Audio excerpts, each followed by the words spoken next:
ఏపీలో రాజన్న బిడ్డల మధ్య మళ్ళీ వారసత్వ పోరు హాట్ టాపిక్ గా మారింది.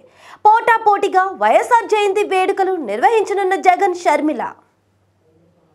ఏపీలో ఎన్నికలు ముగిసినా రాజన్న బిడ్డల మధ్య పోరు మాత్రం ఆగడం లేదు. వైఎస్ఆర్ వారసత్వంపై ప్రస్తుతం అన్నా చెల్లెల మధ్య రాజకీయ రచ్చ మొదలైంది. ఈ నెల 8న వైఎస్ జయంతిని ఘనంగా నిర్వహించేందుకు సమాయత్తమవుతున్నాయి ఇరు పార్టీలు. ఇప్పటి వరకు అటు షర్మిల ఇటు జగన్ ఎవరికి వారు ఇడుపులపాయ వెళ్లి వైఎస్కు నివాళి అర్పించేవారు. కానీ ఇప్పుడు తొలిసారి వైఎస్ జయంతిని తనకు అనుకూలంగా మార్చుకునే ప్రయత్నం చేస్తున్నారు షర్మిల.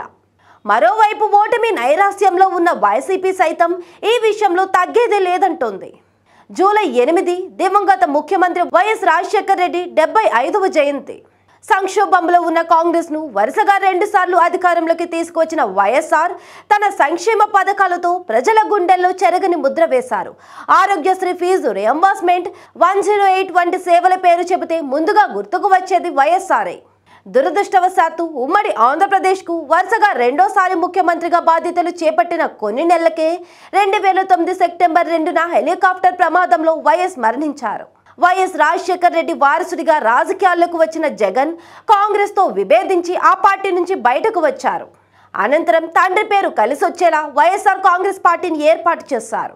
2014 ఎన్నికల్లో కొద్దిలో అధికారాన్ని అందుకోలేకపోయిన జగన్ 2019 ఎన్నికల్లో ఘన విజయం సాధించారు. ఏపీ చరిత్రలో ఏ పార్టీకి సాధ్యం కాని రీతిలో 151 స్థానాల్లో గెలిచి అధికారాన్ని చేపట్టారు. జగన్ బలపడిన సమయంలోని ఏపీలో కాంగ్రెస్ పార్టీ మెల్లగా అంతరించిపోయింది.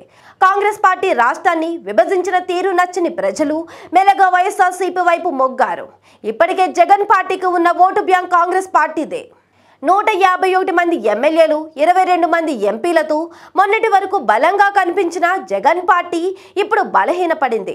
151 సీట్లతో అధికారంలోకి వచ్చిన వైసీపీ 5 ఏళ్లు తిరిగేసరికి రాష్ట్ర చరిత్రలో ఏ పార్టీ కూడా ఓడిపోని రీతిలో 11 సీట్లకే పరిమితమైంది. ఇదే అదనుగా కాంగ్రెస్ పార్టీ ఏపీలో బలపడే ప్రయత్నం చేస్తుంది. ఒకప్పుడు జగన్ అన్న వదిలిన బాణాన్ని అంటూ ఏపీలో వైఎస్ఆర్సీపీ తరపున ప్రచారం నిర్వహించిన షర్మిల ఇప్పుడు పీసీసీ చీఫ్ హోదాలో హస్తం పార్టీని బలోపేతం చేయడానికి వ్యూహాలు రచిస్తున్నారు. రాష్ట్ర విభజన అనంతరం ఏపీలో కాంగ్రెస్ కనుమరుగైంది. ఈ క్రమంలో రాష్ట్ర పార్టీ పగ్గాలను వైఎస్ షర్మిల చేపట్టారు. దీంతో పార్టీ శ్రేణుల్లో మళ్లీ ఆశలు చిగురించాయి. కానీ ఈ ఎన్నికల్లో కూడా ఆ పార్టీకి దారుణ ఓటమి ఎదురైంది. గతంతో పోలిస్తే ఓటింగ్ శాతం పెరిగినా సీట్లు మాత్రం రాలేదు. అయినా వెనుకడుగు వేయని షర్మిల 2029 ఎన్నికలకు పార్టీని ఇప్పటి నుండే బలోపేతం చేసేందుకు సన్నాహాలు చేస్తున్నారు. అందుకు వైఎస్ఆర్ జయంతి వేడుకలను ఘనంగా నిర్వహించాలని భావిస్తున్నారు. ఇప్పటిదాకా వైఎస్ వారసత్వాన్ని, ఆయన ద్వారా వచ్చిన ఓటు బ్యాంకును కాపాడుకున్న జగన్ కు ఇకపై గట్టి పోటీ ఇవ్వాలని భావిస్తున్నారు షర్మిల. వైఎస్ జగన్, షర్మిల ఇద్దరు వైఎస్ రాజశేఖర రెడ్డి వారసులే. కష్టాల్లో ఉన్న అన్నకు అండగా నిలబడడం కోసం రాజకీయాల్లోకి వచ్చిన షర్మిల వైఎస్ఆర్సీపీ విజయం కోసం రాష్ట్ర వ్యాప్తంగా పాదయాత్ర చేపట్టారు.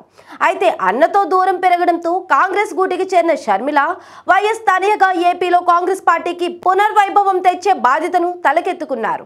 ఈ క్రమంలో ఇటీవల ఎన్నికల్లో ఘోర పరాజయం పాలైన వైఎస్ఆర్సీపీ నుంచి వైఎస్ అభిమానులను, గతంలో కాంగ్రెస్ కు ఓటు బ్యాంకుగా ఉన్న వర్గాలను తిరిగి హస్తం వైపు తీసుకొచ్చే ప్రయత్నాలు చేపట్టారు. ఈ క్రమంలో తొలి అడుగుగా తన తండ్రి వైఎస్ రాజశేఖర రెడ్డి జయంతి వేడుకలను షర్మిల ఉపయోగించుకోబోతున్నారు.